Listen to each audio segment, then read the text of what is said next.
What's up? What's up? What's up, everyone? I hope you all are doing well. Let me cut this ringer off in case it goes off.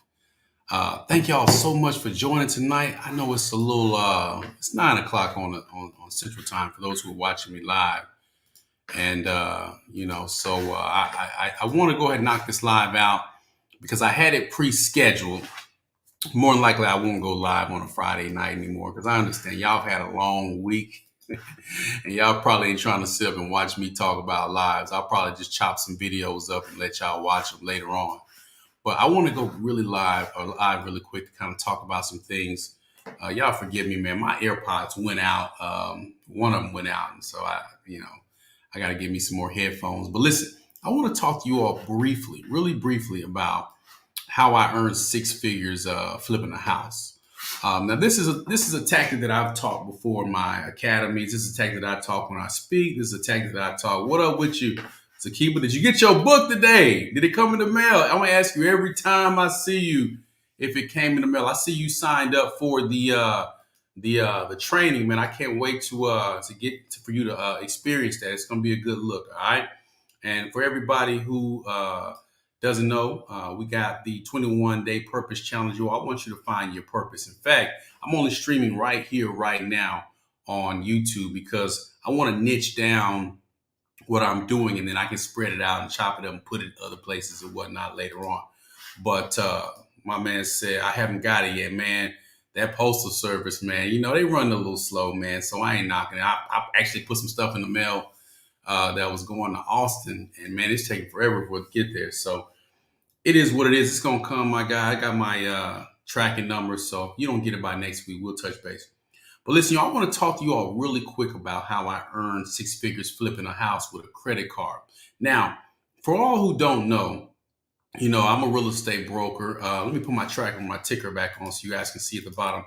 Do me a favor, like, subscribe, share, follow. You know anybody who can benefit from the information that we're talking about, please do me a favor. Share this with 5 motivated, like-minded people. You are as dope as your circle. Wherever you're going, you can survey the 5 people closest to you, and they can, just by looking at them, you can tell them where you can tell by looking at them where you're going. So if you feel like you're not going nowhere, you need to surround yourself with some new people. I'm not saying you got to abandon other people, but sometimes you got to move out of, what your comfort zone is and get around some new people. I am personally doing that.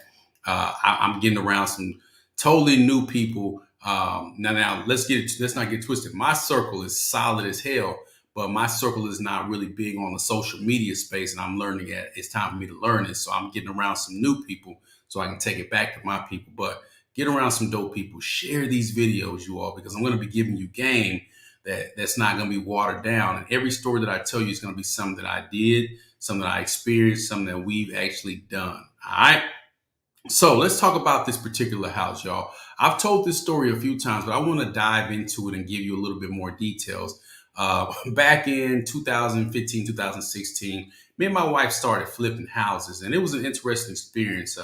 Buying property and flipping and turning around. We learned a lot. And I always tell people, I don't care for flipping personally. I really like to buy and hold.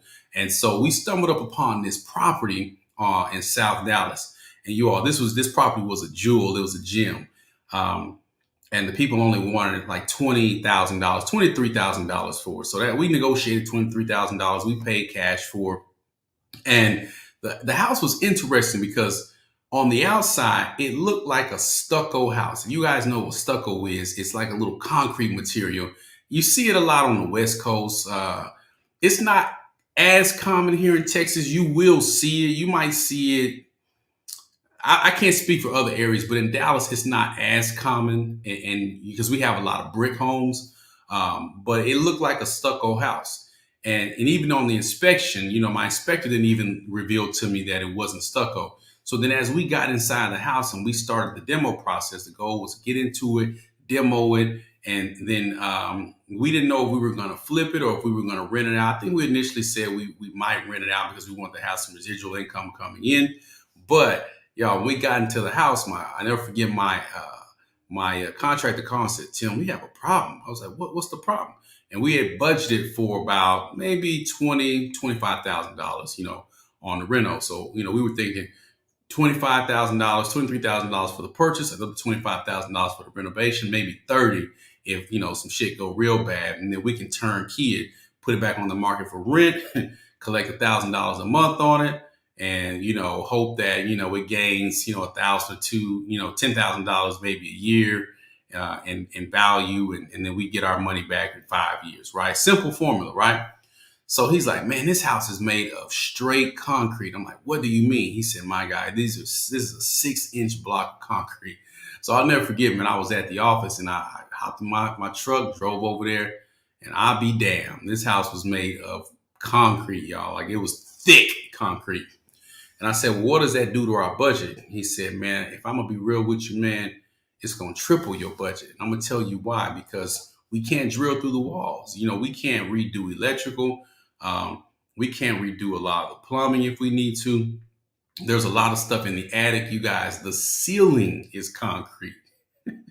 Literally, the ceiling is concrete. So when we started to do things later on with this house, like we got an HVAC unit, everything that's in the attic, it was concrete. And I know y'all thinking, well, how'd they get in the attic before? Y'all, it was sealed off, man. This was the most strangest house in the world. We found out later on in life that this house was built during the Cold War, and it was built to survive a Cold War attack. And it was initially a business, not a house. So it just kind of was what it was. And me and y'all, I'll never forget, we looked at each other like, damn, this is going to be we could have went out and bought a piece of land through the land bank, for $5,000 and built a house, for the money that we spending. Because you got to think, we paid 23 for it, and it's going to cost another 60, maybe 70 to do everything that needs to be done. I mean, shit, that's $100,000, no matter how you look at it. We could have found a builder at this time to build the house for $80,000 or $90,000 and just called it a lick, because right down the street, they were doing that. You know what I'm saying? And so we said, one thing about this one is that we said that we were going to, initially our goal was we're just going to, pay cash for everything and just knock it out. Or maybe we was going to pay cash for it. If we needed to finance a few of the repairs, we would finance it. So then when they gave us that number, being somebody like we had torn everything down, y'all, we gutted the house. And I reached out to my loan officer. He's like, Tim, I can't give you a loan on this house because you gutted it. Like, there's no sink, there's no bathrooms, there's no walls, it's just concrete. Like, this isn't a livable house. It's not inhabitable. So me and her had a serious conversation. I was just like, man, I don't know what we're going to do, but let's sit on it. We were looking at different things to do. We actually found a program that demolishes houses for free in the city of Dallas. I can't think of the name of the program. It was like Operation Knockdown, I think. And it was a program through the National Guard, believe it or not. I may be giving the wrong name. I think it was Operation Knockdown. And so, y'all, we said, all right, this is what we're going to do. We're going to apply for the Operation Knockdown. We're going to see if we get approved. We're going to let them tear the house down for free because it qualified based on the area it was in. And then we'll just build another house. Like, we had conceived that this is what we're going to do. Get a construction loan, build another house, charge a little bit more rent, charge to the game, right? Y'all, we went through the entire process of this Operation Knockdown. Like, we filled out the application. I think they came to the property. I still have the emails to this day. They gave us the green light. You guys are good. You're qualified. When the next session takes place, we're going to come and tear your house down. It should be in the next 45 days. Man, we high-fiving each other, reaching out to builders. Like, we ready to do it, y'all. It's a corner lot, so it's in the perfect situation, man. We ready to do it. We're like, man, it's going to work out great for us. And 1 month went by, 2 months went by, 3 months went by, 4 months went by. I'm like, damn. So I'm reaching out to the advisor. I'm like, hey, it's been a couple months. She said, well, there's been a hold on the program and I'll get back to you. 5 months went by, 6 months went by. I'm like, man, we just literally sitting on this house. So I hit her up and she was like, Mr. Jackson, I regret to inform you that, unfortunately, they pulled the funding for this program. So we're not going to be able to tear your house down. So I look at y'all and I'm like, man, I'm just not ready to commit, this much cash to this house right now. So let's just pay the taxes on it. We can sit on it and just figure out what we want to do. And she was really disappointed about it because we were really looking forward. By then, we were expecting to have the house completed. We had a 2.5, 3 month time frame that our contractor had told us that he could flip that house turnkey, and we were disappointed. And then, about a year went by, another year went by. We were paying somebody to cut the yard. Like the house we were just sitting on, the taxes were super low. And I'll never forget, she said one day, she said, man, what are we going to do with this house? I was like, well, we can either renovate it or we can sell it. Now, y'all, this is how green I am. Like, because I really was just completely done with the whole flips. Like, I'm really on the buy and hold, but I really didn't want to deal with this concrete house. I really just want to sell it personally. During this time, we were getting letters, though, from these investors like, we'll buy your house. And the letters were like, they started off real low. Like, we'll buy your house for $25,000. We'll buy your house for $30,000. We'll buy your house for $32,000. And then, like I said, as time went on, we started getting letters and calls, and they were like, we'll buy your house for $100,000. I'm like, hey, whoa, wait a minute now. This is an empty shell of a house, and they know that they're going to have to come in and completely renovate it, and they're offering us $100,000 cash. We got to do something about this. And so I had taught in my credit classes the benefit of a balance transfer, okay? And someone on here comments says, I bought a townhouse in Atlanta with a credit card cash advance, 20 months, 0% interest. The property was $39,000 in 2015. Oh, those were the good old days in Atlanta, man. And that's exactly what was happening in Dallas too, around the same time, right? And so I started teaching people about, balance transfers, not necessarily cash advance. I know what that person meant. They meant a balance transfer. And I had done a balance transfer before. I teach the increase by decrease method when I was paying off all my debt. I was getting all these offers in the mail and in my email. And it was like, hey, move $20,000 worth of debt, 0% interest, just pay a 3% fee. I'm like, that's not really bad at all, right? And so what I was doing to pay my debt off really fast is I would just move a balance from one card to another card. And then just, I had a debt snowball, which means that you take all the money that, you have in excess and add it on to what you're normally paying. And you pay the smallest debt off. And then once you pay that debt off, you take what that is and roll into the next debt. And then you roll into the next debt. And I did that and accumulated a surplus. At the end, once you pay everything off, you have a monthly surplus, right? So, I had done this before. And that's how, I was able to build my business, honestly, because I was able to use that surplus for marketing and all that stuff. But mentally, I never thought to use this method to flip a house. It's a loan at the end of the day, and they don't care what you do with it as long as it's legal and you pay them back, because all that's going to happen is that rate's going to adjust after whatever the introductory period is. And I always see people who say, I don't subscribe to the Dave Ramsey method. I love Dave Ramsey's method on paying off your debt. I've used that. I'll give him his credit on that. I don't necessarily agree with everything Dave Ramsey talk about, especially when they talk about like no credit at all. I think that's bullshit. You got to use credit. You know what I'm saying?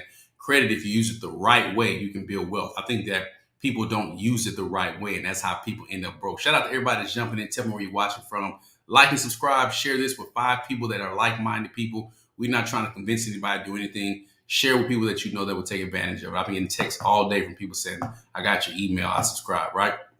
So I like Dave Ramsey's snowball methods. Well, he didn't come up with that, by the way, but he's mastered the marketing on it. But I'm not a fan of him saying you should never use debt, right?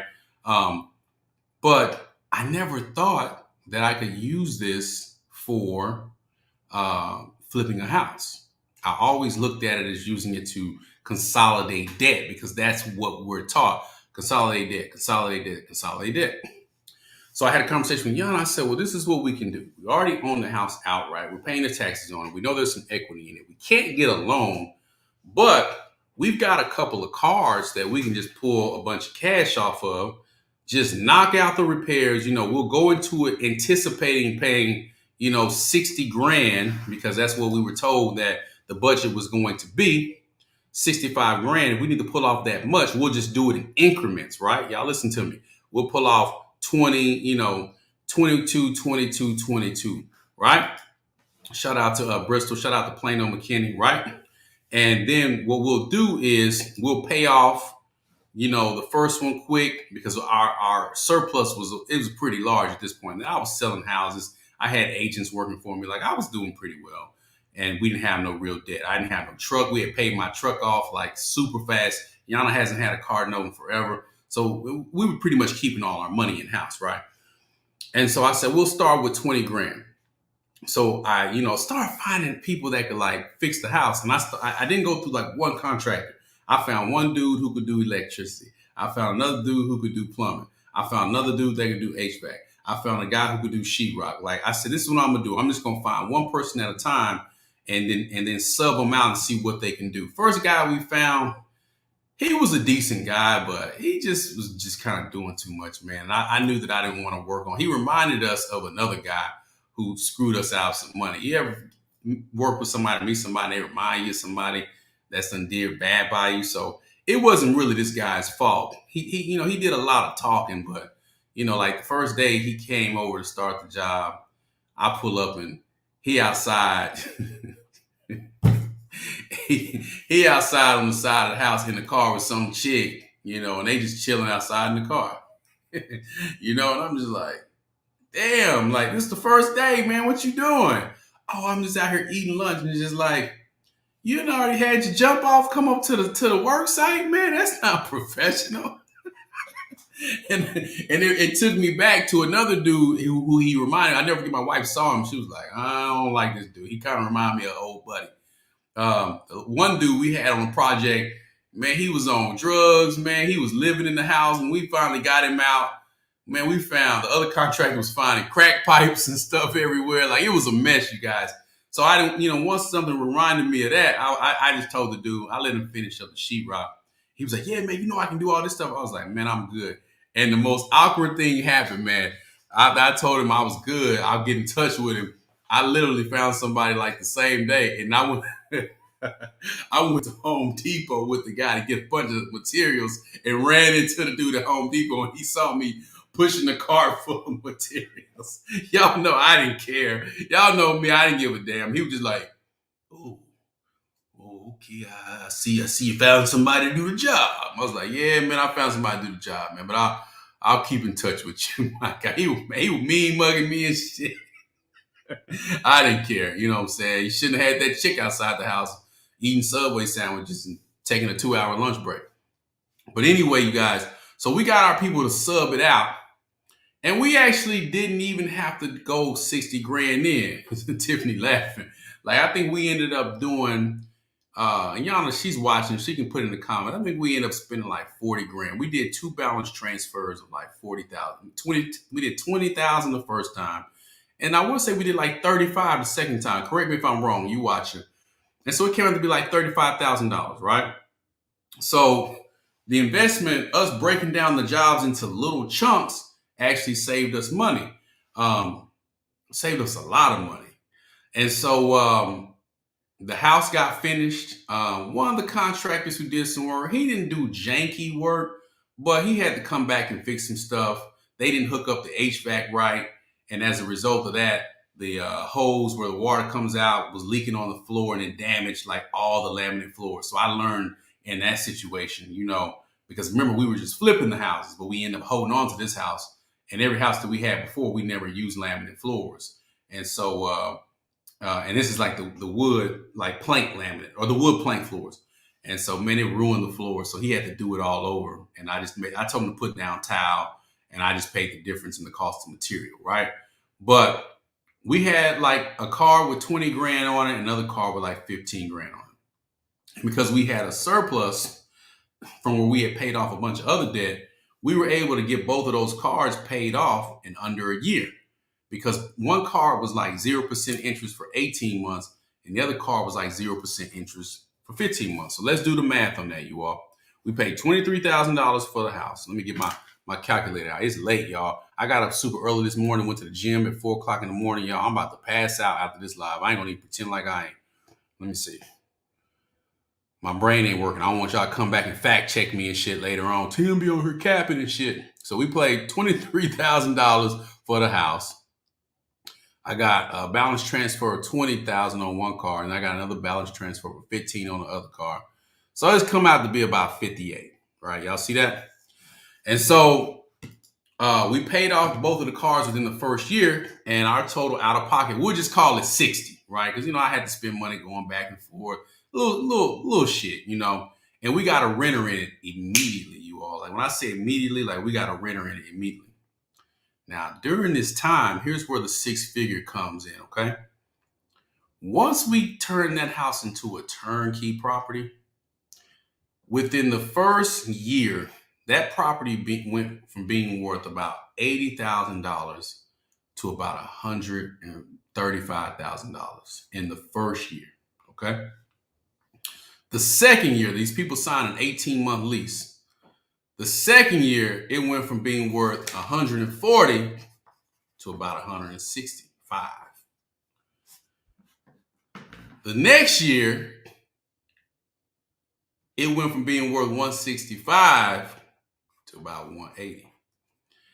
And I looked at a Zestimate of the property. You know, Zillow be lying, in my opinion. Let me say that, because I don't want Zillow to send me no letters, because they're struggling right now. So they'll come after a little guy like me. And so the Zestimate had that house. Matter of fact, I ain't gonna even, let me just pull it up right now. Let me pull it up right now. Hold on, what's the address over there? Let me see what it is. Hold on real quick. I'll just pull it up right now. Y'all know me, man. I ain't got no problem pulling up shit. I ain't gonna show you the address though. You know what I'm saying? Okay. So the Zestimate right now is showing, it went down a little bit. That's cool. It's still over 100,000, so I ain't tripping. Zestimate right now is showing 170. Okay. So we're gonna write that number down, 170. All right. Now, guys, I've already showed you that our out-of-pocket expenses was 60. That's $110,000 profit. Say, man, Zillow be tripping, man. But I will give Zillow this. In an attempt to pigeonhole the market, they cause a lot of markets to go up. And you know what? I ain't mad at them because we benefited from it, right? Now, you can borrow against your houses. Most lenders will give you up to 90% loan to value, right? So you do 90% of 170. That's $153,000. That's literally breaking even. Like literally breaking even almost right at $100,000. I could probably right now, if I got a conventional loan, I could probably get this house financed at around 180 or get somebody to put an extra cash down because there's just no properties over there. Ericka says Zillow line on you in Bernie Mac boys, right? But here's the thing. When people think of wealth, they don't think of equity and they don't think of how you can use that equity. Many real estate investors, literally, I saw a post that I think it was Dre Haynes posted that said, all you need literally is one house. And me and Yana, we call the house, this house the bank. Because if we need to go just grab cash, we can always grab it off this house. The truth is, when we really need to grab cash, we just take it off the credit card. We do the balance transfer. We just took some money off of a car right now to invest somewhere else because we know it's going to pop off real quick and it's going to be a lit. And if you're sitting up right now with an 800 plus credit score or a 750 plus credit score, and you just sitting on it and telling people, look at me, I have a 700 credit score, I have an 800 credit score, and you're not utilizing these benefits of a balance transfer, 0% interest on money for 15, 18, in some cases 20 months, then you wasting your time. You know, there's so many things that you can be investing in and getting a return on your investment by using that stuff. And for us, we utilize it for rental properties and we utilize it for other investments too. But this is a specific example of how we took a credit card, you guys. We got money. Let me see, put it into a property that we were just holding on to, literally just holding on to. And then we got our return back immediately. And when I tell you guys, we had those cars paid off in less than a year. I think we had the $20,000 car paid off in about 4 months. And then we had the $15,000 car paid off in like 3 months. We were paying like $5 a month on it. You know what I'm saying? That was what we allocated specifically to pay towards that because we were putting our money towards other investments too, right? I want you all to start thinking outside the box, because up until that point, I was using those credit cards only to pay off debt. But then I didn't have any more debt. But I still had credit cards that had $40,000 limits on them, several of them. And it's just like, I had one card that I was using every day like it was cash and just paying it off every day so I can get the points, because I don't believe in using a debit card. There's no benefit in a debit card whatsoever. And I'll do a whole nother video on that. If you're using your debit card, if you're swiping your debit card, you're playing from behind. You in the Stone Ages right now if you don't have a credit card that you're not using like cash. Because Yana and I went to Denver recently, and that whole trip was paid for by points. Like literally the flight, the hotel, and the rental car, I believe, was paid by points. And we stayed at the Ritz. You know what I'm saying? So, like, I'm not even like capping on you guys. Like, I think the first night we stayed at what somebody said. First night we stayed at the Element, I think, because we got there Christmas Eve, and I didn't know how Denver operated. So I wanted to have a place that had a full kitchen. So we stayed at the Element downtown, and we had like a full kitchen. It was we stayed on one of the top floors. It was like, I don't know how big it was, like maybe the 10th floor or some shit. It wasn't like 30 floors, but we had a full kitchen. And we got there and we went grocery shopping that day, and it was like, because last time we went to New Orleans, I didn't realize New Orleans shut down. Like, as crunk as New Orleans is, on Christmas Day, you can't find nothing to eat before 5 o'clock, right? You're going to starve to death, right? So now when we go out of town on Christmas, we try to get somewhere where it's a kitchen. And so I ended up getting a room at the Element for the first day. And then we checked out and then went to the Ritz after that. We didn't even pay for it. We didn't pay for either hotel, you guys, because we use a credit card. This credit card, right? Shit, I ain't gonna show it to you. That'd be stupid. But, just an American Express credit card, and literally we pay it off every single month. I got like 200,000 points on this card. You understand what I'm saying? So I want you all to think about this. Somebody says Zillow has people messed up. Zillow be lying. Let me see. That cut deep. Hey, got a little troll in here. I want you all to think about how you're utilizing benefits. Like, typically when I see everyone doing something, I always say to myself, they're probably not doing it right. They're probably not using it the way that wealthy people use it, right?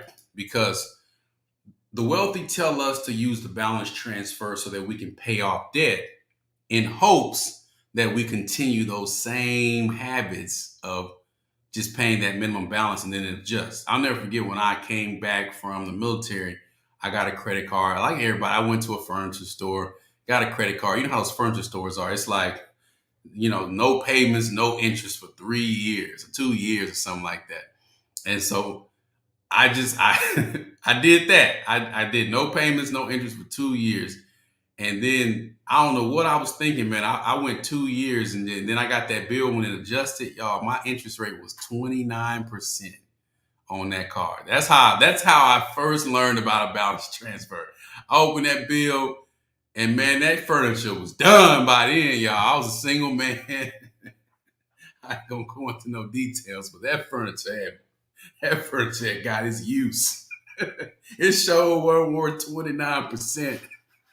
At that point, first thing you do when you young, I had that hood mentality. I had a pit bull and shit, I just was doing it. I was just doing too much. It was a nice apartment. I had a nice apartment with a garage at the bottom. You could tell me nothing, man. I had a garage at the bottom, an apartment up top. Had the little long patio, so I can go to the patio from my bedroom and from the living room. So when I entertained company. This was back in my single days, y'all. I can tell these stories. It's part of my journey. This is my story, When I entertained company, they always found that impressive, okay? But 29%, damn, right? Rooms to go is the worst, right? I think I went to Ashley because my mama was like, go on up there. Them old folks love Ashley. Go on up there to Ashley and get you some furniture.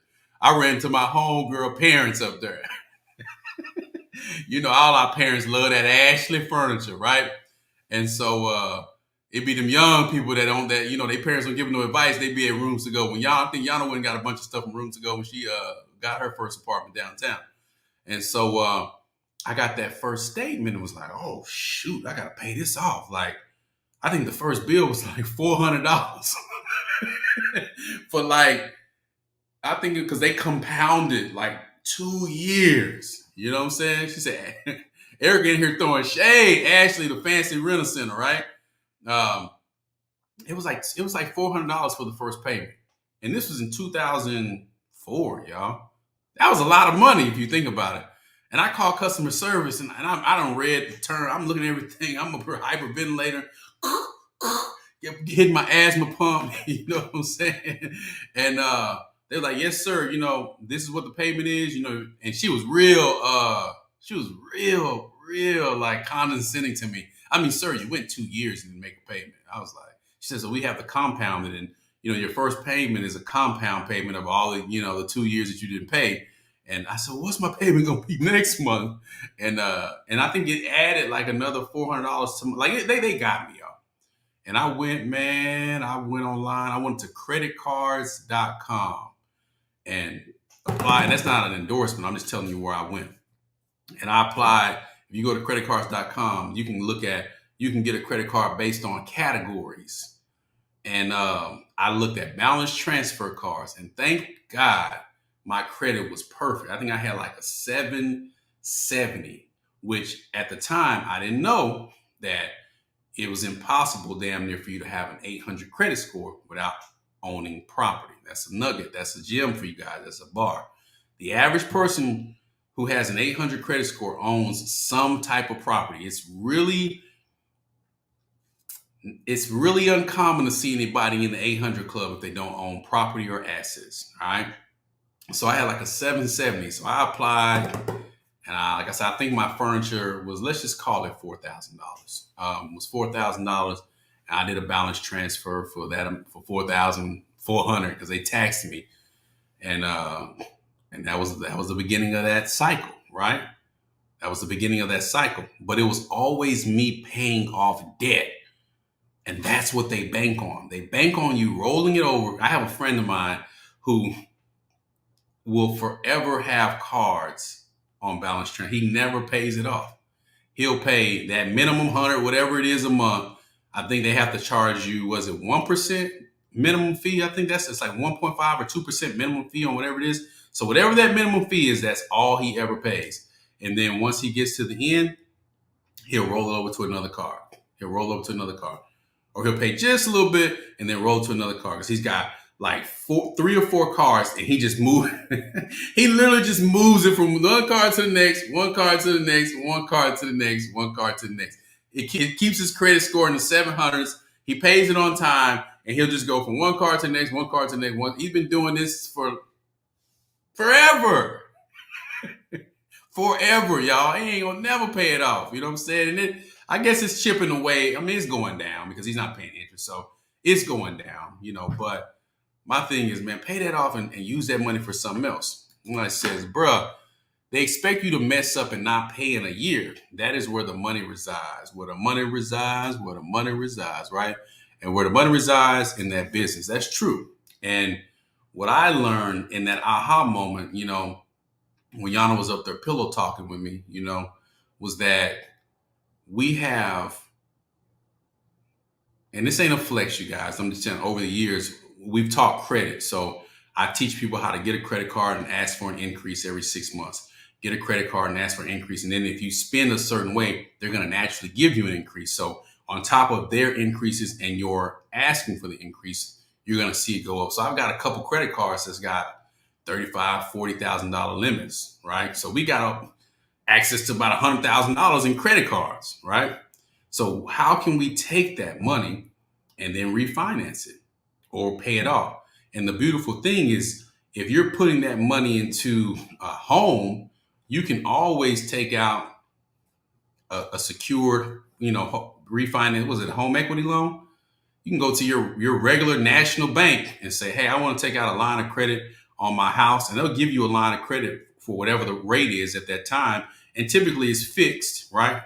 Or you can just do what they call a cash out refinance, right? Now I used to be an auto underwriter and I played around with credit cards and stuff. So y'all, if I'm saying something that's slightly off topic, forgive me because if I can be completely honest with you, I don't like to do the refinance. I don't like giving them my social security number and going through the papers and stuff. I refinance personal homes, so like from a 30 year to a 15 year for personal loans, should I say, so I could pay the house off quick or pay less interest or whatnot. But our thing is, if I need to pull money off that house, I can. But if I got $100,000 worth of credit cards over here, I can always pull money off of that and put it into an investment that's going to work for me, especially if it's a flip, even though I hate flips.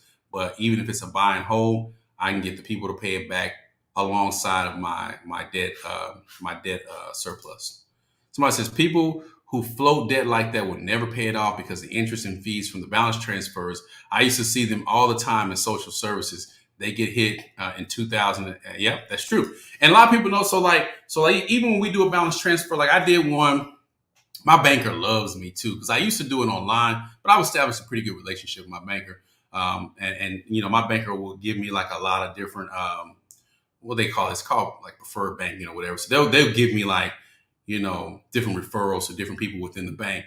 And so anytime I need one, I'll just go in there and just get it from my banker. But and the banker will make a little commission off of it. But like the fee typically is 3%. So one time I think I pulled 30,000 off of a card, and that was like a $900 fee. You know what I'm saying? But my thing is, if I were to go out there and swipe a card for $30,000 at 20, what's the prime rate? Prime is what, 17.5 plus 3%. I'm going to pay 20% on it, right? So it doesn't even matter if I have perfect credit. Credit card interest is credit card interest. We all get taxed on it, right? But if I go out there and go get a house loan, I'm going to pay way more than $900 in closing costs. Y'all catching what I'm saying here?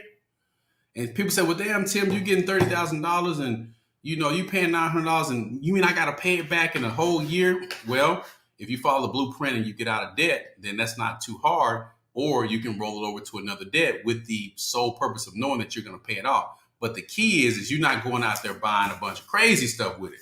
Now, where could this work? This could work with like people who like to do the Turos and the car sharing services and stuff like that. Let's say you want to go out there and get a car service or use a car service. Was it Higher Up or whatever it is? I've been watching these YouTube videos. I'm actually considering doing it. I just donated a car, believe it or not, to the Cars for Kids donation. But I'm actually thinking about going out finding like a nice little used car that fits the mold. Used cars are up like 20% right now.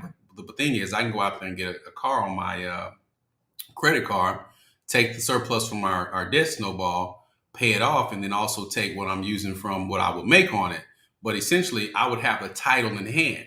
And since cars are up right now at the time of this recording, like cars are up like 22, 23% with inflation, right? Especially used cars. I get some in the mail probably every month on my truck. Or whenever I go get my truck service, they're like, hey, Mr. Jackson, you want to trade in the truck? Because I learned years ago that trucks keep their values better than cars because people can use trucks for, work. So if you learn how to do it the smart way, and shout out to everybody that's jumping in. Let me know where you're watching from. Do me a favor, sign up for the 21-day purpose challenge. Thank you for everyone who signed up, y'all. We finna change the game. I'm gonna give y'all all the plugs right now. Shout out to Eat an Elephant. I see you down there. My little Apple mouse I'm charging it right now because I have a bad thing with charging. I'm gonna put your comment up there in a second, right? But go to www.timjackson now, sign up, D-Town in the house. Sign up for that because it is gonna be life changing. But if you go and you pull off, let's just say I pull off 20 grand right now, and I walk into a dealership and just say, hey, I want to get this car. One, I got cash, so I'm going to be able to negotiate a little bit more off the price, unless it's just a complete shortage and they tell me to, go to hell. We went and bought my wife's car recently. That's essentially what they said. They were like, man, I'm going to be honest with you, Tim. There's a shortage on these cars. We went to the Lexus dealership. They're like, Tim, we'll be honest with you, man. It's a shortage on these cars. I can give you like a $500 off because you're a veteran. But if I were to list this car and put it on our website right now, it'll be gone. So, take it or leave it, right? But I could literally go take, I'll use an example, a souped up ES, right? Or a nice IS, and go buy one of those and pay cash for it and put it on one of these sites based off of taking this money off a credit card and then have it paid off in a year, or at least have half of it paid off in a year. And then all the money that I'm making from, having it rented out can also go towards paying that balance down. Now there's a car that I'm using for a business, you guys, that's essentially paying for itself. In our case, with the house, you can go find a piece of property, and there's still good deals out there. People say there's no deals out there. You guys, people are getting divorces. People are dying. People are ill. People are having life-changing events every single day. You just got to go find them where they at, okay? And you have to establish some sort of a route in communities where people, trust you to call you and talk to you about that kind of stuff. And fortunately for us, we have, right? But I want y'all to start thinking out of the box, because we gained $100,000 in equity on this property in less than 2 years. In less than 2 years, we gained. The house went from being $23,000 to $100,000 in 2 years, and then once we fixed it up, it went up to, at the height, it was at around 185. At one point, you guys, I probably could have got 200 for it. When the market was real hot last summer, I'm almost certain we could have got $200,000 for the house. I put that on everything because we were getting calls. It got to the point to where it was overwhelming. My voicemail was full. People were like, "There's just no houses in Dallas right now." Like, you had the change in the guard. People didn't know what was going to be going on with the election. They didn't know how, the Biden administration was going to be with inflation and how they were going to do with the interest rates. Like, guys, it was crazy. Even my tenant was like, people have knocked on the door. People have left cards. And she's like, "You're going to sell the house?" They wanted to buy it. Like, we could have easily got $200,000 for that house. And I know for a fact. Now I'm starting to see the numbers go down, especially on Zillow. But I think if we were to put it on the market right now, we could probably get a good 170, 175 for it, which is still going to clear us over $100,000 cash. Would I sell that house? Hell no, I wouldn't sell that house right now. Because if we bought that house 4 years ago for 23 and it's worth 175, in 4 years, in another 4 years, it's going to probably be worth at least 300. I'm seeing it right now where my son goes to school at. There's literally houses that look like crap, y'all. And I signed up for the auto emails because we actually like the neighborhood. People were tearing the houses down over there and building these big ass houses. Y'all, these houses look like crap. And they want $500,000 for these old houses because they know you're just going to come in there and demolish it and tear it down and build something big. They want $500 for the land. And these ain't even acre lots. These are like 0.25 acre lots, 0.15 acre lots. But it's the neighborhood. It's close to the lake. It's by the golf course. It's the neighborhood. So the house that I'm speaking of now is walking distance or a bike ride at best to Fair Park, or you can hop right on the train. You can literally walk across the street, hop on the train, and ride at the Fair Park, ride it downtown, ride it to the airport. Like, we know the value of this property. And so Yana's like, "Man, we'll never sell this house. We are never going to sell this house. This house is financed so many things for us just on the strength of the rent itself." So I want y'all to think about that. Let me see if this thing done charged up a little bit so I can get to some of these comments, y'all. Let me see. Turn this thing upside down. We're acting like my mom. "Hey, Tim, what's good? D-Town in the house." She said, "Man, these shortages with cars be crazy. 10K surplus. Repo man was idle for 2 years." Man, let me tell you. The used car market right now is crazy. I'll share this with you guys. As I always talk about purpose, and I used to be the type of person that would keep stuff in my head, but certain things I don't mind speaking on now. Like, I actually am considering getting my dealer's license because it's just a good look. Like, right now, people need cars, and in Dallas, the car is the thing. People, Dallas, the home of the $30,000 millionaire. So everybody like to look good, right? And so why not make a little extra income by being able to go to an auction and buy cars for a little bit cheaper than what you would get for retail? Hell yeah. D. Livingston, what's good? My pops just passed away and we selling his house right now. If you in Dallas, D. Livingston, first things first. I'm not going to be up here and be about all the money all the time. My condolences to you.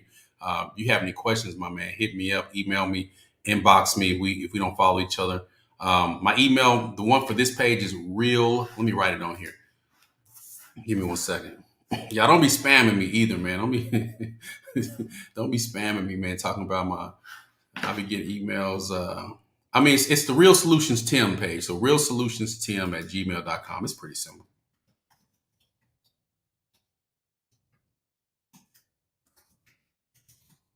All right, send it there. And let's have a conversation, especially if you're in Dallas. And if you're not in Dallas, I can get you referred to somebody. And again, my condolences to you. Got a lot of illness and a lot of death going on, man. And it's tough because it's COVID. And, man, we live in a weird time right now. Macon, Georgia in the house. What it do? What's good, Macon? Let's see. That's how much money I want to have to tear down a crappy house and build a new one. Listen, over there where we're looking at by the lake, there's an area by the lake we've been eyeing for a while. And there's a couple of properties that's on the market that we've been looking at. There's one house over there. I can't afford this, so I'm not stunned, y'all. I'm not capping. There's one house that's been on the market over there. They want like $20 million for this house. It's huge. It's a mansion. But what I'm seeing is over there by White Rock Lake is that people are buying those lots and building these immaculate, $4 million, $5 million houses. But just in the back of those neighborhoods, not right on the lake, you got some houses that are like, fairly decent price. I mean, if you want to be in that area, it's gonna cost you a little bit. So, but we already know that those prices are going to double because they've doubled and tripled in the last 5 years. My neighborhood has tripled in value in the last eight years. And we have a lot of older retirees over here, and they loving it, man. They loving it. So we love it. Our house is damn near double since we purchased it. He says, man, I'm trying to buy my first house in Irving within 2 years. The prices are insane. They are, but get in where you fit in and look at programs like NACA. NACA can get you in. Andre Haynes, Haynes, out of Chicago. He got that NACA program down to a science. Go look him up on Instagram. He's one of my friends. If you go to my friends list and type in Andre Haynes, he actually teaches a course on NACA, Neighborhood Assistance Corporation of America. They actually used to partner with Bank of America when I worked at Bank of America as a project manager. But I don't know who does their funding now, but they specialize in helping people, first-time home buyers, get into areas with no money down. So just you got to find that hack. You're going to be straight. He said, oh, word. I said, I dropped a bunch of gems, so I don't know which one you're talking about, but shit, I'm just going to say, yeah. Only investors look at houses that look bad and save money. It's a mindset. It is.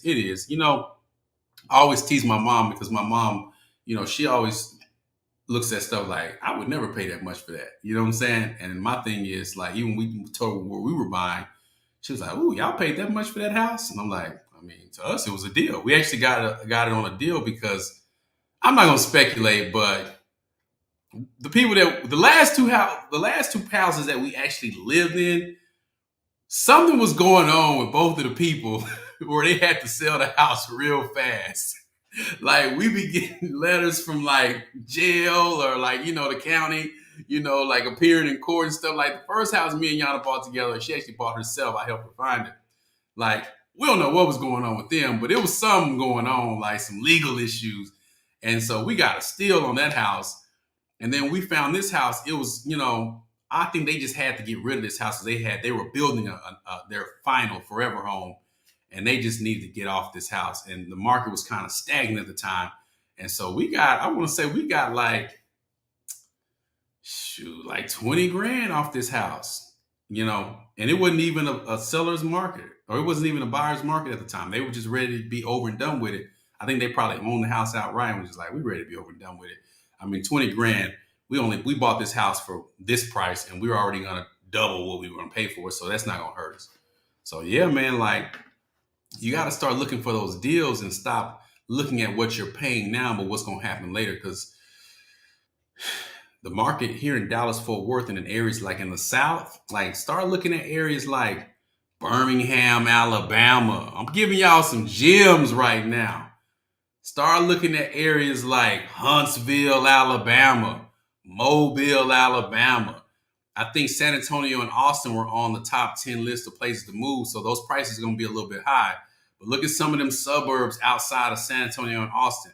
I had a partner of mine I was in the military with. He's moving up here and he was spitting out some of the suburbs here that he's looking at. We finna find him a spot.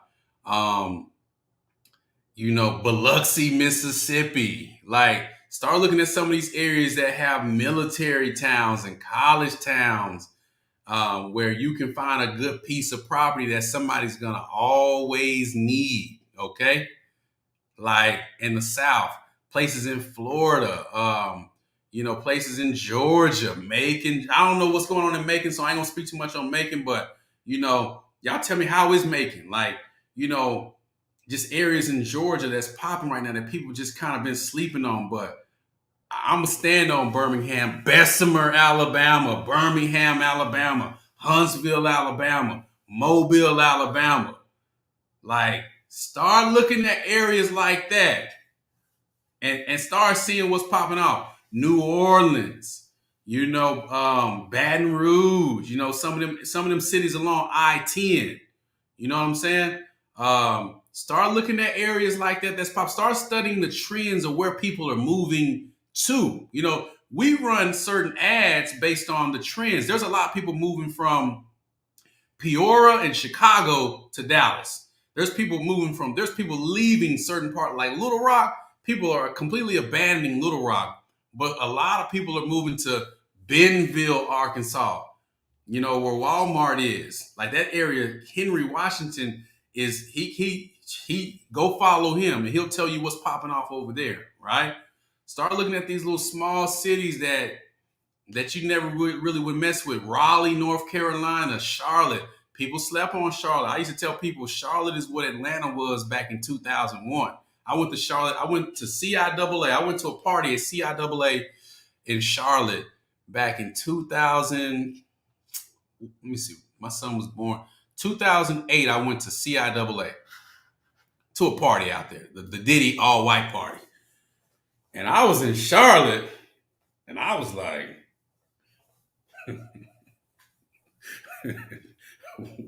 whoa, $3 Cirocs? Where they do that at?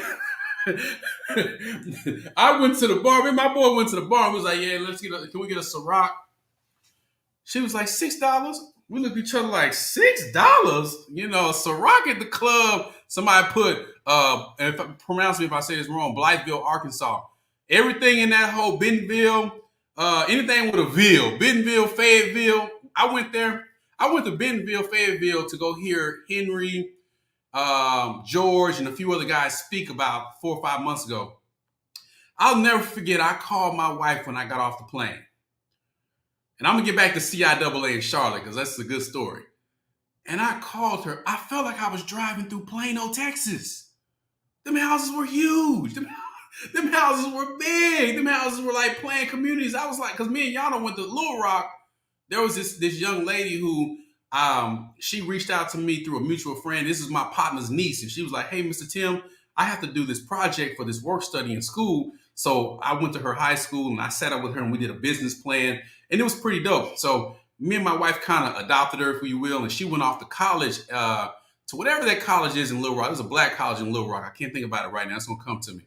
And so we went out there and checked on her. We just went and visited. And I had never been to Little Rock. We passed through Little Rock going to Memphis a bunch of times, but I never just really stopped. And so I thought Arkansas was like Little Rock. No, not crapping on Little Rock. But I'm just saying, Little Rock is like, it's a little hood city. We all watch Banging in Little Rock. It wasn't much to see. It's a little city. But Bentonville, Fayetteville, where the University of Arkansas is, y'all, that's like Collin County. And if you don't know, Collin County is like one of the richest counties in Texas. I felt like I was in Plano. I kid you not. It was super clean. It was just... Stop sleeping on these areas because you think it's country and it's Bamas and shit like that. It's some money in these areas. Somebody said Alabama sounds good with them putting the Space Force there. However, not going there to get the money. I went to the Magic City Classic in Birmingham. I had more fun there. I mean, it was just so clean. I stayed in Bessemer, which is like a little suburb. Man, I had so much fun. I got a partner out there, some black investors. They doing their thing out there. Don't sleep on these places. That's an hour and a half away from Atlanta. Don't sleep on that area. You got to think about the proximity to where you at. Proximity matters. Like, I was telling people for years, buy houses in Pleasant Grove, buy houses in Oak Cliff, buy houses in South Dallas. People in Dallas, in Pleasant Grove, in South Dallas, in West Dallas, they thought I was crazy. Now you can't even afford houses out there. Them $60,000 houses, them $40,000 houses, they want $250 starting. So I want you to just reconsider that. Montgomery, we passed through Montgomery on the way to Destin, Florida. Montgomery doing some things right now. Don't sleep on it. Hush, I just got 3 lots in Macon. Let's not, I'm telling you, anything in the South, because people are, there's this new migration to the South, especially amongst Black people from the North. Black people from New York, Philly, DC, Chicago, that's Midwest, but we consider that North. They're coming back down. They're going back, they're getting back on that train. I studied that. I wrote my thesis on that in grad school, about the first and second Great Migration, how all Black people, during, segregation and civil rights and all that, how they got on the train, and wherever the train took them, that's where they went. That's why whenever you meet people in Florida, they always got people in New York and DC. When you meet people in Alabama, they always got people in Detroit. They got people in Tennessee, maybe Ohio. You meet people in Mississippi, they always got people in Chicago. Every time I meet somebody from Chicago, I'm like, yo, people from Mississippi. They're like, damn, how you know? Chicago people think you're trying to rob them all the time. So they be thinking I'm trying to pull up. I'm like, no, it's where the train dropped you off. St. Louis, Chicago, Milwaukee, right? You meet people in Louisiana, all they people went to Dallas, Houston, Oakland, or LA. You meet people in those in LA, Oakland, Dallas, and Houston. Most of the Black people from there, they got people in Louisiana.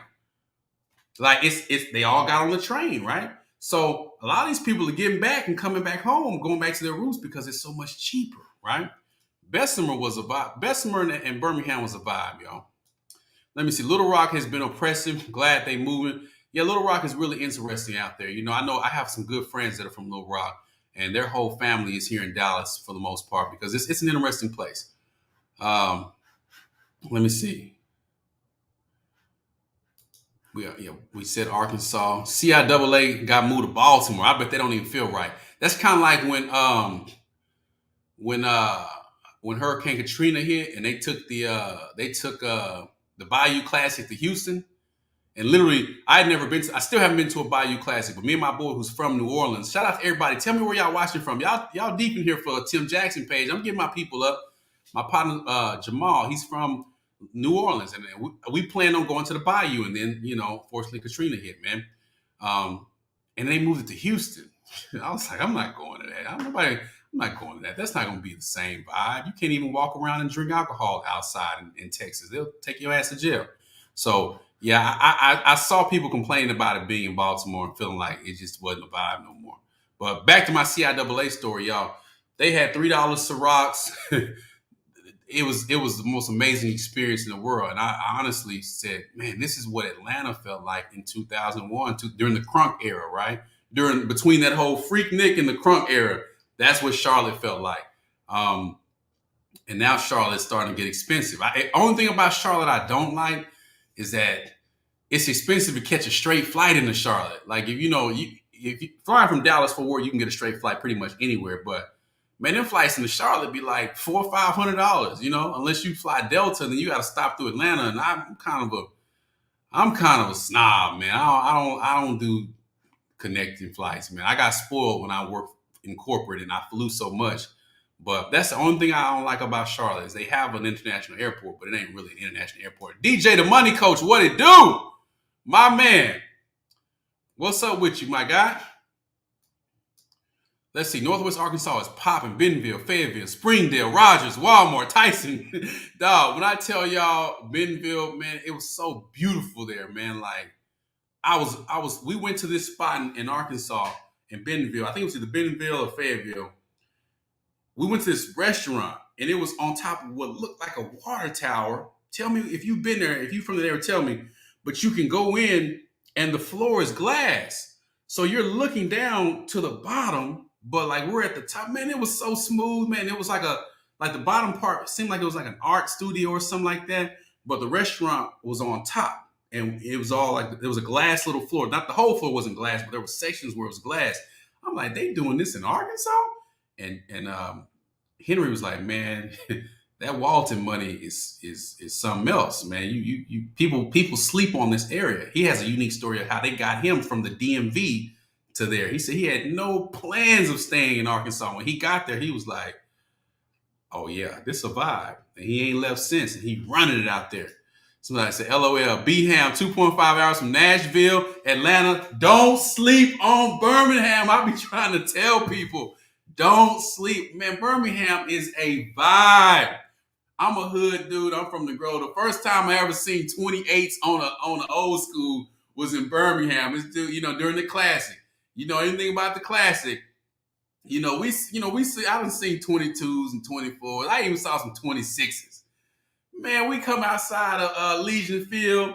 Y'all know how it go. If you done been there, you know what it is. Y'all, I wasn't married at the time, man. I was young Tim Jackson. I ain't had no. I only had fuzz on my face, y'all. I was out there, doing what I do. I had linked up with my partner I was in the military with. He's from Harsel, I think it is. Harsel. He lives in Huntsville, but he's from a place called Harsel. He came down, brought his partner. I had my partners. We was with a couple friends of ours from the military. Dude had the little Eminem. He had an old school Crown Vic, but it had Eminem rapping on it. And then how everybody used to put how many inches the wheels were. Y'all, it wasn't like no hood stuff. We got to the club. It was thick, man. When I tell y'all, Birmingham was a vibe, and it's real black. It's real black.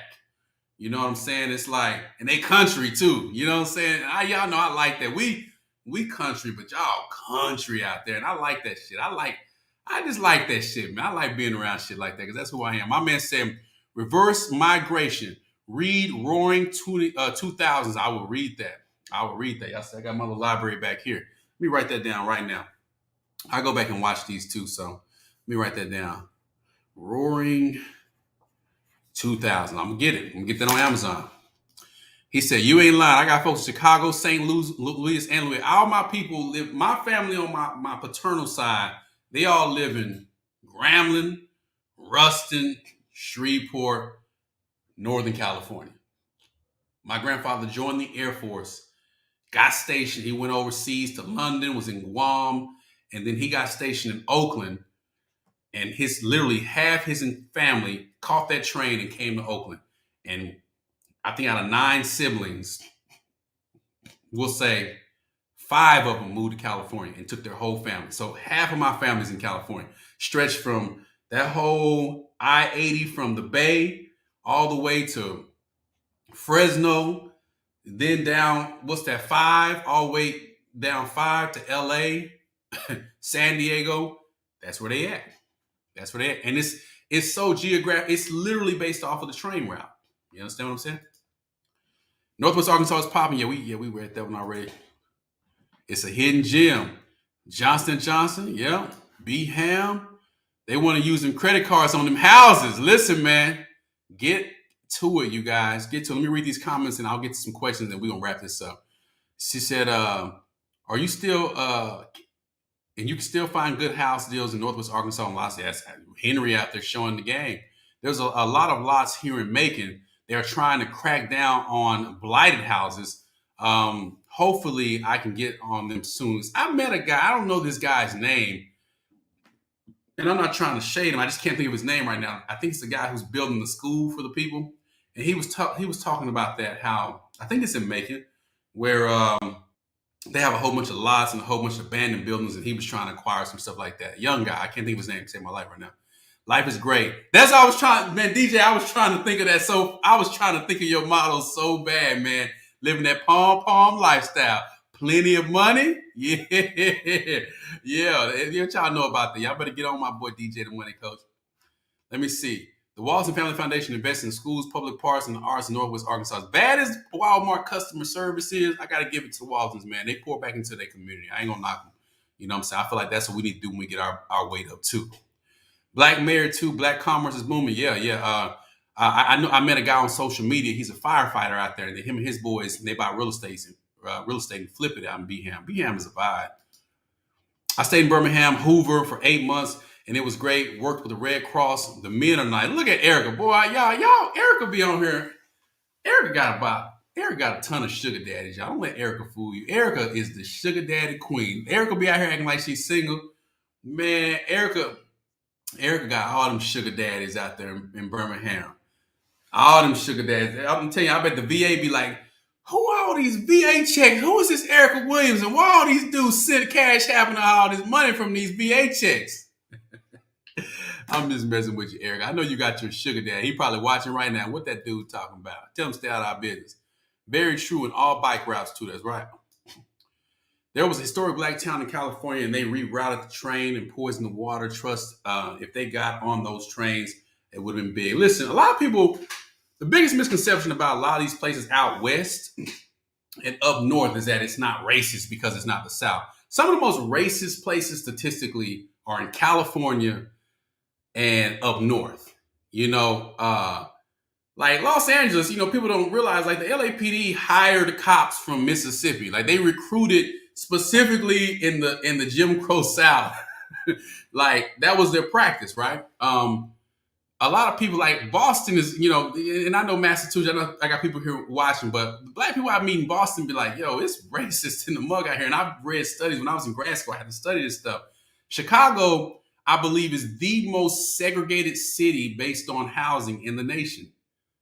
I'd never forget, we went to Chicago for the first time, and a guy, my friend, was giving us a tour, and he was showing me how segregated it was. And I just thought, in my mind, I was like, it can't be that bad.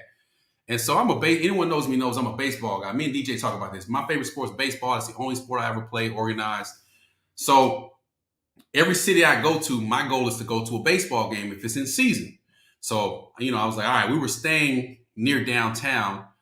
It was closer for me to go to a White Sox game, but they were on the road that day.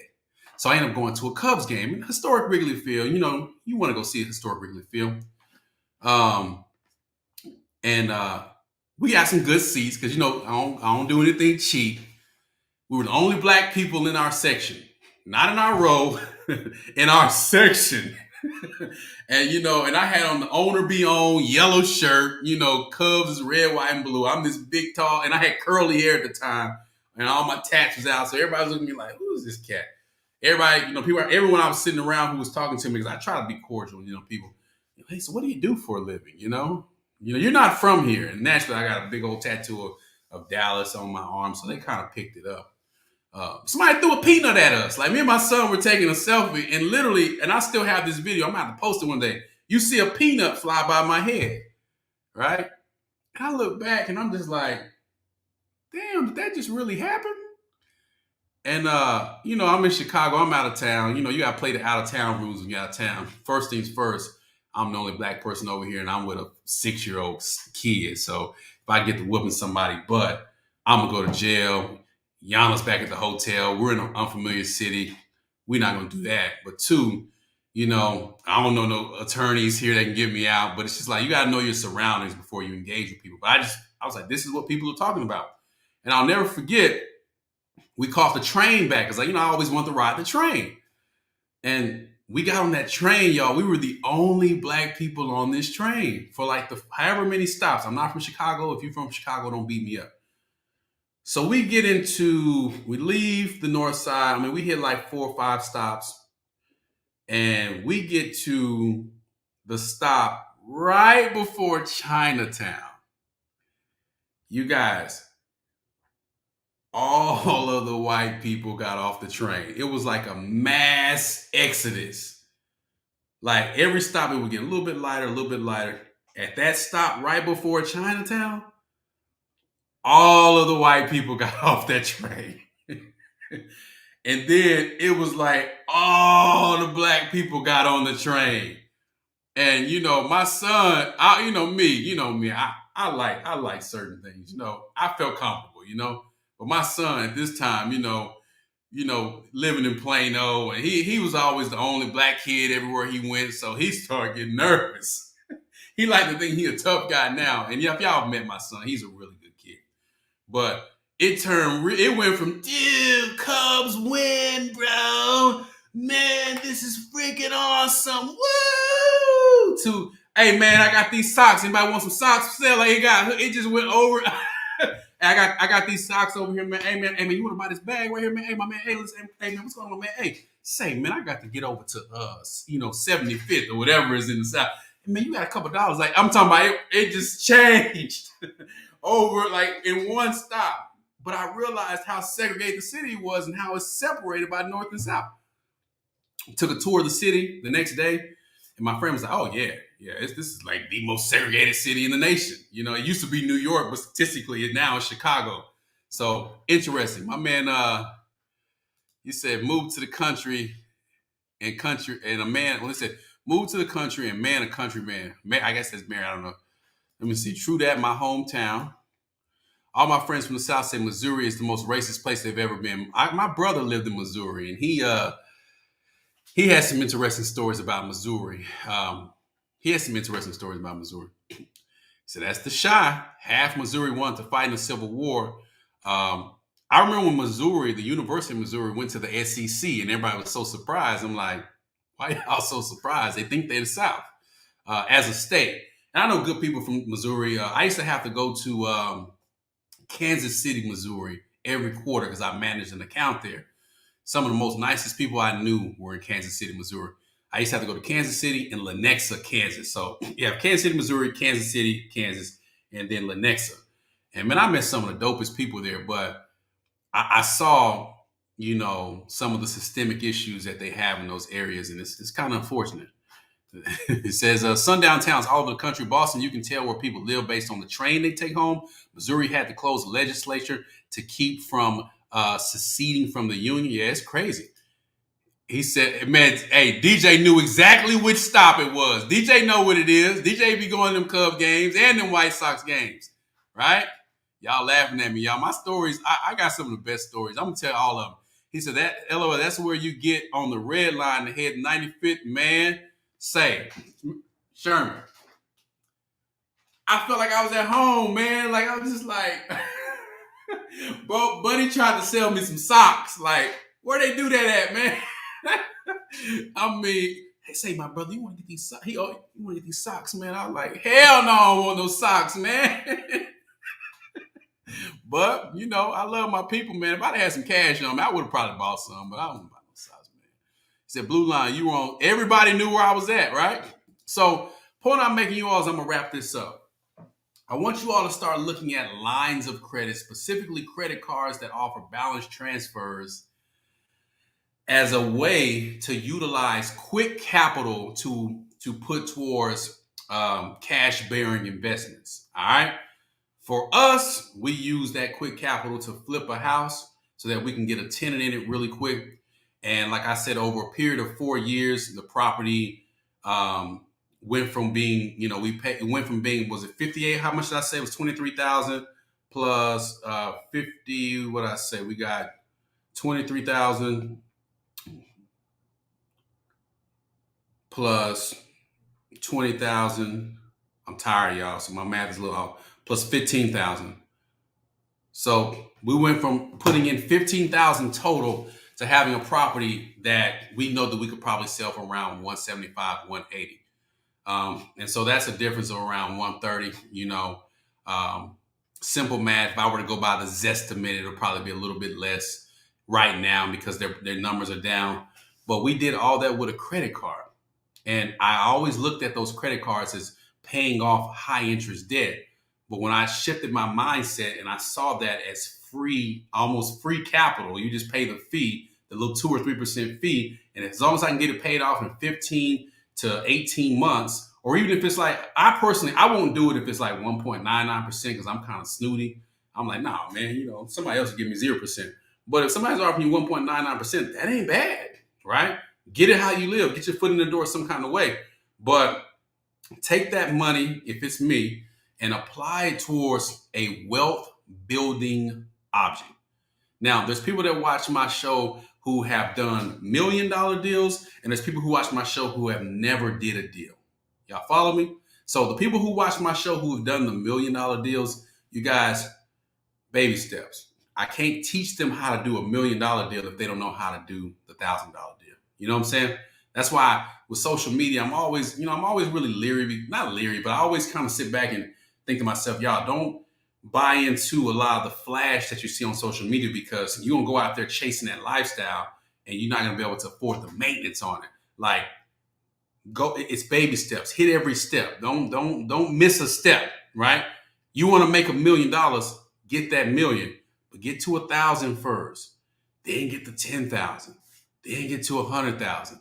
Then get to 1,000,000. If you don't know how to scale, when I first got my first balance transfer, I did $6,000 transfers. That was all I could do because that was the first one they gave me. Now I can do a $50,000 transfer easily. You understand what I'm saying? Because I built rapport with my credit card lender, but I also built rapport with my bank, my personal banker, being a preferred client. You understand what I'm saying? So it takes time to build up, but don't try to rush it. Don't try to step up to the plate and hit the home run on the first at bat, on the first swing. It takes time, but it's not going to take you 10 years. It's going to take you maybe 6 months to 2 years if you do it right to start getting into the 5-digit approvals where you can start taking out $10, $15, $20,000 if you play the blueprint right. Okay. I'm going to be releasing my credit course. It's going to be a free course, you guys. I'm going to give it away as a lead magnet because I really am not a fan of credit repair. I know some solid people that do credit repair right. And it's like 2 people, that just really do it right. Ericka used to teach a class a while back, and I feel like she did it right. I got a partner named Fred who I feel like does it right. That's who I know personally. If you do credit repair and we've had a conversation, I'm not saying you do bad. I'm just talking about 2 people that I know. But I think I'm going to release my credit course for free because I think y'all need to really understand how this credit works. Because my thing is, if I can give you a $100 course for free, then you'll come in here to Dallas and you'll spend some real money with me through some real estate. Like literally, that's how we used to attract clients. Like, man, I tell you what, take my credit course and at the closing table, I'll credit it back to you. Man, I sold so many houses doing that. So at this point in the game, I'm just gonna give y'all that course for free. So stay tuned. You got to watch this show and I'm going to give it to you for free. But in the meantime, go to www.timjackson now. Sign up for the 21-day purpose challenge that begins on February the 1st, y'all. We finna get you on purpose. I don't give a damn if somebody were to hand you $1 million right now. If you ain't on purpose, you're going to blow it and you're going to be broke. You got to know what to do with the bag when you get it.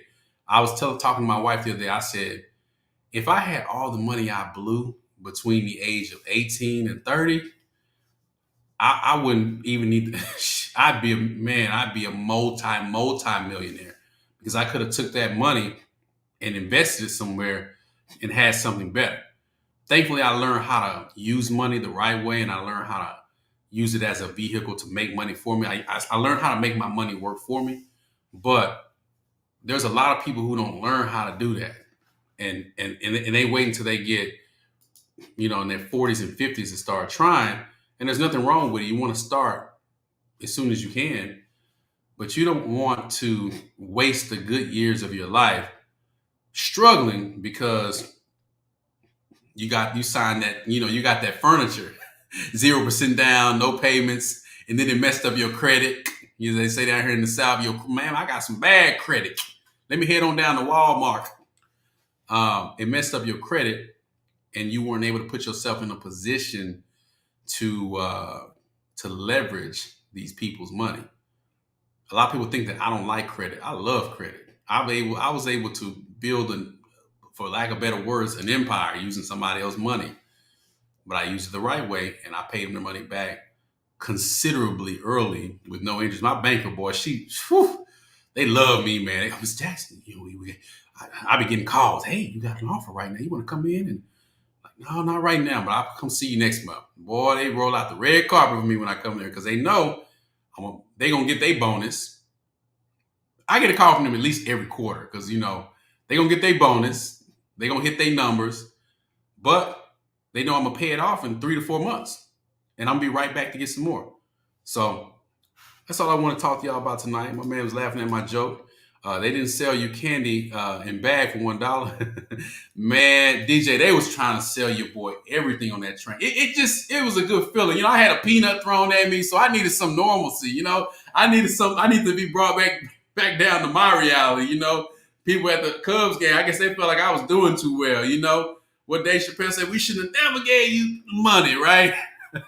I knew walking into that game, Shout out to the hospitality people at Wrigley Field, because when we walked into to Wrigley Field, they were super nice to William, man. He got his first Wrigley. I think they give like you a souvenir, like my first game. They were super nice to him, but I guess our seats were a little bit better. It's kind of like when you when you get on the plane and you're not flying first class, but it's a kid in first class. You're like, man, what this little badass kid doing in first class? They don't appreciate this. They can't even drink. You know what I'm saying? I guess that's what they felt, man. We were right there on the first base line. We had some good seats, DJ. Some good seats, DJ. You could see the pupils in them boys' eyes. I could hear the first base coach slapping. I could hear him slapping his chest when he was giving the signals, DJ. You know what I'm saying? Like, it was some good seats, DJ. And I guess they didn't, somebody didn't feel like we were supposed to be there, and they waited till we started shooting the video and threw a peanut at your boy, man. We'd have been in Texas, man. Somebody would have got dropped that night. But, you got to play the rules, the law of the land. When I say dropped, I mean beat up, It would have been nice. I'd been on ESPN. Or Texas Ranger fan is at the game with his son being a horrible father. All right, y'all. Well, listen. Apply what you learn. Don't get this free game and then not apply it. Stop listening to me and Erica and DJ and George and Henry and all these people that y'all follow who's giving you this game, because what's going to happen is 5-6 years going to pass by. You're going to still be listening to us, but your situation going to be the same. And you always say, well, I'm going to start today. I'm going to start today. I'm going to start today. I'm going to start tomorrow. I'm going to start tomorrow. And y'all going to price yourself out of this come up. And then what's going to happen is the new thing is going to be unfamiliar to you. You're going to be uncomfortable. And so you're not going to feel comfortable doing whatever that new thing is. And then that fear is going to set in. And you're going to find yourself, struggling. So take what you learned tonight. Apply it, you guys. Go out there and apply for a credit card. Remember, use that credit card like cash. Whenever I go to the store, I never use my debit card. I always swipe my credit card. I leave a $1 balance on it every single month. Every time I swipe my card, I log on and I pay the balance right then. If I spend $100, I'll make a payment of $99 right there, or the next night, or the next morning. And I just do it over and over and over and over and over and over and over and over. This one particular card doesn't charge me interest. Like, they just tell me, well, now they'll charge me interest because it doesn't have a limit per se. It's just based on your spending, and I'm always swiping for everything. But there's other cards, we leave $1 on it. And the reason you want to leave $1 on it is because if you pay it down to zero, they don't have to report it. So you don't want to be that person that charges it up, wait till the bill come out, and then pay it down to zero, because you're killing yourself. That's a whole nother course or a whole nother video for another day. But get you a credit card, even if it's just $100 or $200. Use it for gas, use it for candy, use it for your coffee, and start establishing that credit so you can start getting these offers for these balance transfers. And instead of using it to roll and pay debt off, use it to acquire some assets. Use it to, buy something that's going to return something to you. All right. That's all I got for you guys. Thank y'all so much. Visit the website, sign up for the Purpose Challenge. I'm going to be revealing a lot of stuff to you in that Purpose Challenge. I'm going to show you how literally I was able to retire at the age of 37 and enjoy my family and refine my purpose again, because I used the purpose that I had to get to retirement. And then I was able to rediscover what the next phase of my life is going to look like. And you guys, I want you to save time and headache and not feel like you have to do it by yourself, or, what Cat Williams say, trying shit and it don't work, right? I don't want you to do that. I want you to get a blueprint that I personally use. Y'all know me. A lot of y'all know me personally, and y'all see how I'm moving. You're like, hey, y'all be telling me like, damn, Tim, I'm proud of you. Like, I'm not no super flashy guy, but I'm always gone. You know what I'm saying? So I want to show you exactly what I did. And all it was I learned what my purpose was, and I dedicated myself to my purpose. And now that I'm back rededicated, me stepping down as a zoning commissioner yesterday, I put in my notice. I said, I really enjoy this position. It's been great. It's prestigious. But being a zoning commissioner is not my purpose. My purpose is to create a documentary and talk about what's going on in the Black community as it relates to our Black men dying, And I want to talk about and dissect why we're dying, what's going on. How do you kill a Black man? So that's what I'm doing. I want to help people that are incarcerated, the ones that are getting ready to come home, find ways to create streams of legal money so when they come home, they don't get back in the streets. I want to teach people how to find their purpose. And I can't do that if I'm sitting up researching zoning cases, because that stuff is tedious, you guys. It's stressful, you guys. Like, I mean, it's interesting. Like, if it's a good case, we get pat on the back. If it's a bad case, we get told we ought to be ashamed of ourselves, and they go digging in your past and they try to make you look bad. I don't care. You can look me up, but that's not my purpose. I've served it. It was fun. It was great. But how in the hell am I going to tell you to follow your purpose if I'm not serving mine? And yesterday, when I retired and stepped down from that position, I'm going to do it until the end of February, because I'm not going to leave my councilman hanging like that. We're going to have to find a replacement. But I slept good last night. For the first time in a long time, I slept good. I got up at 4 o'clock this morning, went to the gym. Y'all, I'm super tired. I'm about to go to sleep when I get off of here. I'm getting up tomorrow again at 4 o'clock. I'm going to go to the gym again. I've eaten so healthy today. I've drunk a gallon of water today. Like, I'm on purpose, you guys. And I'm going to show you how that purpose works. Like, I reconciled a relationship with somebody today, and then in the process of reconciling that relationship, like an hour later, I got a cash app for some money that somebody owed me from like 5 years ago. You know what I'm saying? Like, I wasn't ever expecting to get that money back. And if they watching, I appreciate you. I love you. You know what I'm saying? But like, all the stuff that I was doing years ago that I felt like was a part of my purpose, that wasn't a part of my purpose. Like, I'm noticing now that I'm back on purpose, like full time, and I'm kind of, getting back into that rhythm of doing exactly what I was doing, to where I can literally speak everything I want to existence, because it's part of my purpose. Like, literally everything is falling in place because I'm not allowing the negativity to come in my life. And if it does, I'm just not going to even acknowledge it, right? Like, literally, y'all, I called somebody today. I sent a text message first because I wanted to put it in writing. I want them to know that I was being genuinely sincere. And then I called them, was like, "Hey, man, and they accepted my apology. I was just being, I guess I was being petty about something, I was clowning them about something, and they kind of took it personal. And, this is somebody I've known my entire life. And so I was like, I didn't mean it like that, yada, yada, yada. We hashed it out. It was a great conversation. We hugged it out, if you will. And then, literally an hour later, I get this cash app for some money that somebody owed me from years ago, y'all. From that same cash app. Remember I told you I got locked out of my cash app for like 3 years? I just got the cash app unlocked. Literally that same cash app was like, bing. I was like, whoa, what's this? Then I got a text message. Is this Tim? I was like, yeah, I just got your money. You know what I'm saying? Like, it's all coming together, because when you on purpose, everything that you do aligns. And I want to show y'all like how that works, because if you don't believe in yourself, there's no way in hell you're going to be able to change your situation. And too often we be trying to help other people, but we don't have our own shit together. That's why when you get on the plane, it says, in the event of loss of cabin pressure, secure your mask before securing the mask of others. You walking around trying to help everybody else breathe, and you're dying. You're dying mentally. You're dying physically. You're dying emotionally. You're dying financially. But you're trying to tell your nephew who's in college how he needs to spend his money. You're trying to tell your sister that she needs to be buying real estate. Y'all talk to me here. I'm about to get off this bug. But I feel the snot coming. Y'all know I feel the snot coming, right? That's always my cue, right? You sitting up here trying to tell your homeboy that he needs to invest in this or buy this, do this, and you ain't even got your shit together. And then this is what happens. You giving out all this good ass advice.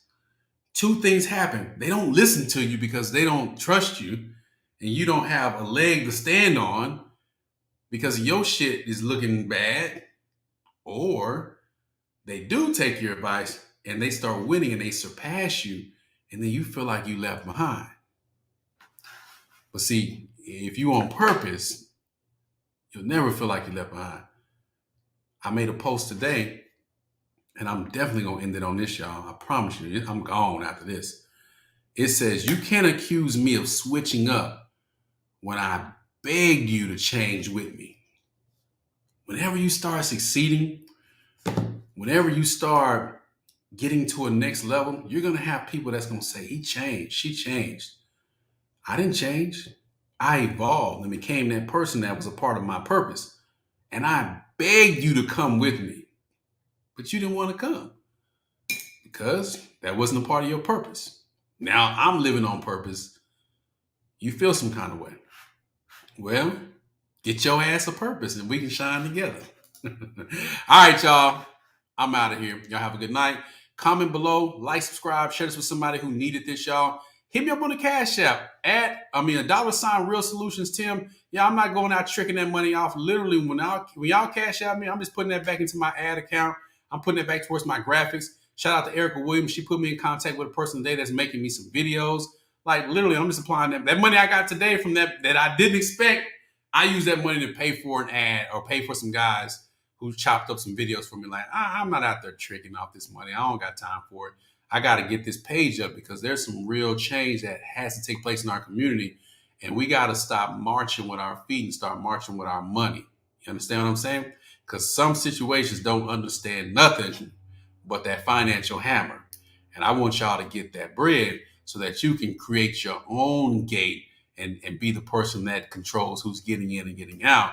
And you can find that people aren't going to take advantage of you as much or put you in situations to be disenfranchised when they're not controlling what's coming in and out your house.